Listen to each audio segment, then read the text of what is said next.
एक और नए दिन के साथ अल्लाह ताला का शुक्र अदा करते हैं। तो जी आज का व्लॉग शुरू करते हैं। दुबई में है ना यूजुअली ऐसा बहुत ही कम होता है कि आपके घर कोई गेस्ट आ रहे हो, और इवन अगर कोई गेस्ट आता भी है ना यहाँ पर तो कभी भी ऐसा नहीं है जैसे हमारे यहाँ पाकिस्तान में होता है ना कि हम अचानक से भी चले जाते हैं। और अब तो खैर फ़ोन की सहूलत है तो चलो हम एक मैसेज छोड़ देते कि हम आज आ रहे हैं या फ़ोन कर देते हैं, तो ये सहूलतें आजकल मौजूद है। लेकिन दुबई में जब से मैं हूँ ना, मैं पहले भी यहाँ पे 8-9 साल पहले रह के जा चुकी हूँ और इवन अभी भी, तो कभी भी ऐसा नहीं हुआ कि कोई भी इसी तरह से आ जाए। हमेशा पहले से ही बताया जाता है, 1 दिन या 2 दिन पहले से बताया जाता है, और आने से पहले तो बिल्कुल इन्फॉर्म किया जाता है, क्योंकि यहाँ पर सबकी लाइफ इतनी बिजी होती है ना। मतलब जो हाउसवाइफ भी अगर घर में रह रही है ना तो उसको भी अरेंजमेंट्स के लिए बहुत सारी चीज़ों की नीड हो जाती है। तो बहरहाल आज गेस्ट आने वाले थे और घर का हाल बिल्कुल बिखरा हुआ था। आप लोगों ने देखा ना, डाइनिंग टेबल के पास इतना सारा सामान बिखरा हुआ है। ये सारी शॉपिंग हुई थी। इंशाल्लाह इसका व्लॉग या तो आपको इस व्लॉग से पहले मिल गया होगा, होम बॉक्स से शॉपिंग की थी, या फिर इस व्लॉग के बाद मिल जाएगा इंशाल्लाह। और बस मैंने पहले सारी चीज़ें जो है ना लिविंग एरिया के पास से जितना भी सोफ़े के ऊपर एक्स्ट्रा सामान पड़ा था वो सब हटाना शुरू कर दिया, क्योंकि अगर कोई गेस्ट आ रहा हो और घर साफ़ सुथरा हो ना तो बहुत ही अच्छा लगता है। अच्छा, यूजुअली तो है ना घर अल्हम्दुलिल्लाह साफ़ ही होता है, लेकिन जब वीकेंड होता है ना, लाइक फ्राइडे सैटरडे संडे, उसमें ही होता है बच्चे कभी जल्दी घर आ रहे होते हैं या बच्चे रुके हुए होते हैं, तो घर बिखर ही जाता है, कुछ भी कर लो। और मैं कहती हूँ ना, मेरे घर में 2 मर्द है लेकिन वो ऐसा लगता है 2 या 4 छोटे बच्चे हैं। मतलब जो चीज़ यहाँ से उठाई वहीं छोड़ दी। जबकि मैं इतना टोकती हूँ अयान को, तो हस्बैंड को तो खैर मैं इस उम्र में नहीं सही कर सकती, क्योंकि ऑब्वियस सी बात है उनकी वो उम्र निकल चुकी है जो उनको सही करने वाली थी। लेकिन हाँ, अपने बेटे को तो मैं ज़रूर टोकती रहती हूँ कि अयान इसको जगह पे रख दो, अयान ये चीज़ यहाँ नहीं होनी चाहिए, अयान ऐसा नहीं रखो। तो बस ताकि ये कि जो थोड़ा बहुत हम सिखा सके वो सिखा दे अल्लाह। खैर लिविंग एरिया और डाइनिंग टेबल को प्रॉपरली क्लीन करने के बाद अभी जितना भी सामान था ना जो होम बॉक्स से शॉपिंग की थी वो सारा अंदर की तरफ रख रही थी। सारी चीज़ें अयान के रूम में ही डंप कर रही थी, क्योंकि इसी का रूम अच्छा खासा बड़ा है। मैंने कभी आप लोग को अयान का रूम शो नहीं किया, इंशाल्लाह किसी व्लॉग में ज़रूर शो करूँगी। असल में बच्चे की प्राइवेसी होती है ना, तो अच्छा नहीं लगता कि इस तरह से मैं है ना उसकी चीज़ों को शो करती रहूँ। खैर जब वो इजाज़त देगा ना तो मैं ज़रूर शो करूँगी। और अब बारी थी स्टैंड को सही करने की। यहाँ पर है ना सारे ऊपर ऊपर शूज़ पड़े थे, तो मुझे लगा इन सब को भी प्रॉपरली क्लीन कर लूँ ना, ताकि बहुत ही अच्छा और साफ़ सुथरा घर लगे बिल्कुल, ताकि कोई आए ना तो बहुत अच्छा लगे, कहीं से कोई खामी ना निकाल सके। अब डाइनिंग टेबल के पास से भी सारा सामान मैंने हटा दिया था, और अब बारी थी इसको अच्छी तरह से गीले कपड़े से पोंछने की, क्योंकि जगह जगह ना छोटे छोटे निशानात थे।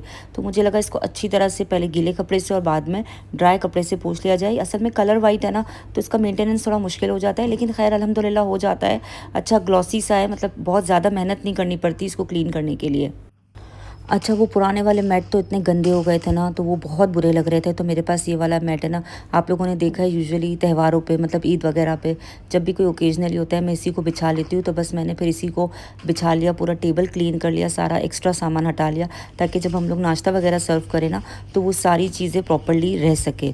अच्छा, इसके बाद आपको पता है मेरे घर में कैट्स है, तो उनके बाल इधर उधर हो रहे होते, तो उसको भी क्लीन किया। साथ साथ मैंने मीट वन से चिकन भी ऑर्डर कर दिया था, तो वो भी आ चुका था। अब आप लोग देखो कितना ज़बरदस्त लुक आ रहा है। अल्हम्दुलिल्लाह मेरा पूरा डाइनिंग एरिया और इवन जो है ना लिविंग एरिया वो पूरा क्लीन हो गया था। अब जितना भी ऊपर से डस्ट था ना वो सारा मैं ज़मीन पे फेंकती जा रही थी, और बस इतने से एरिया में ये गंदगी थी ना, तो मैंने यहीं से फटाफट से झाड़ू दे दिया ताकि पूरा जो है ना एरिया क्लीन हो जाए।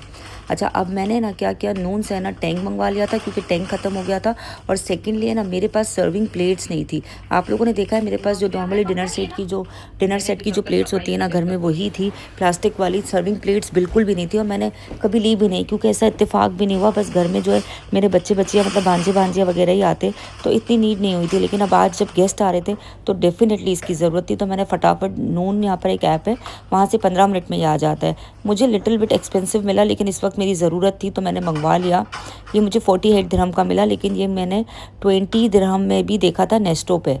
तो बहरहाल खैर ऑप्शन नहीं था मेरे पास इस वक्त, और मेरे दिमाग में बिल्कुल भी नहीं था कि गेस्ट आने वाले और मुझे सर्विंग प्लेट्स की नीड हो सकती है। खैर बहरहाल मैंने इसके बाद जो है ना गेस्ट को आने में थोड़ा टाइम लग गया, उनकी कॉल आ गई थी। 5 बजे कि हम 5 बजे तो नहीं, पौने 5 बजे कि हम 5 बजे तक नहीं पहुंच सकते, हम 7 साढ़े 7 आएंगे।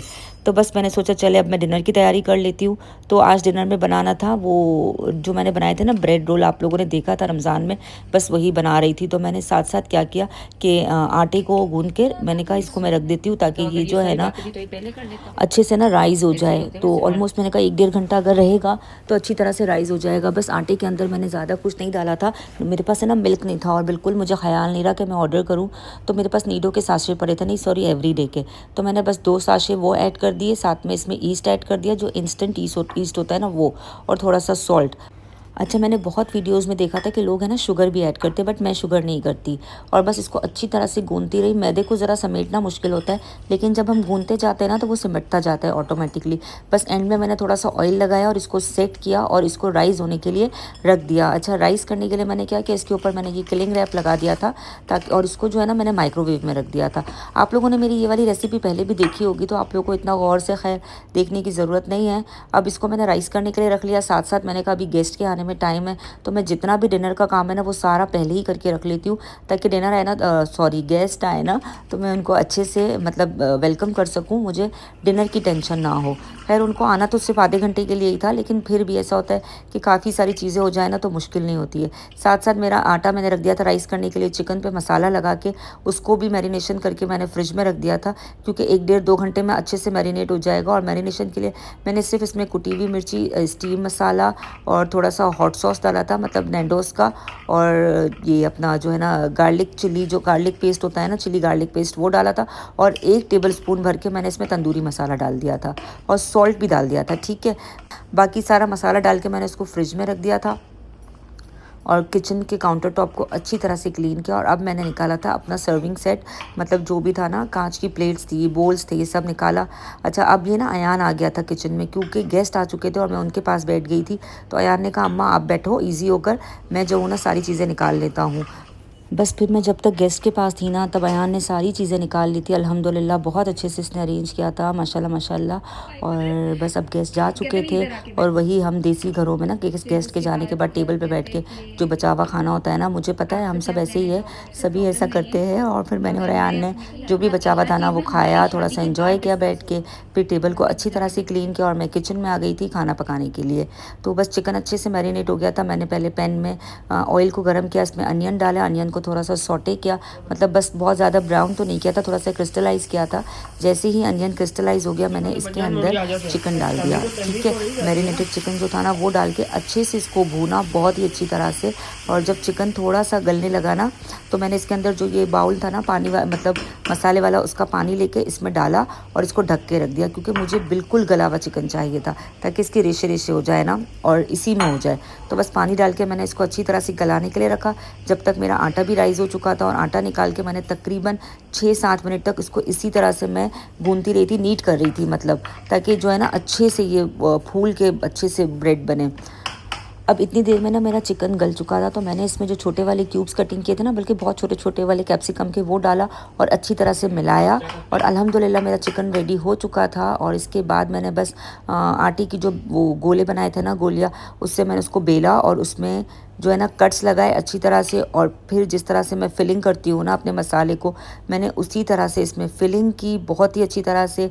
फिर इसको मैंने अपना एयर फ्रायर में डाला, अच्छे से बेक किया और इतने ज़बरदस्त। अच्छा, इसके अंदर मैंने ना फिलिंग करते वक्त चीज़ भी ऐड किया था और इतने अच्छे ये बेक होके बने थे। मैंने बहुत सारी क्लिप्स तो मैं नहीं ले पाई थी, क्योंकि सुबह से क्लिप्स ले रही थी, इतनी थक गई थी और अच्छी खासी लंबी वीडियो हो रही थी, तो मैंने फिर क्लिप्स लेना छोड़ दिया। आप लोग को बस थोड़ा थोड़ा बता दिया कि मैंने आज डिनर में ये बनाया था, क्योंकि बच्चों की फरमाइश थी। मेरा भांजा भी आया था, उसको भी खाने थे, मेरे बेटे को भी खाने थे, तो मैंने कहा चलो आज मेहनत कर ही लेते हैं। और बस ये देखे इस तरह का ये कुछ लुक था। और इसको मैंने फिर एयर फ्रायर में डाला, तकरीबन 180 डिग्री पे मैंने इसको 60 मिनट्स तक बेक किया था और ये बहुत ही ज़बरदस्त बेक हुए थे, ये देखिए बहुत ही अच्छी तरह से।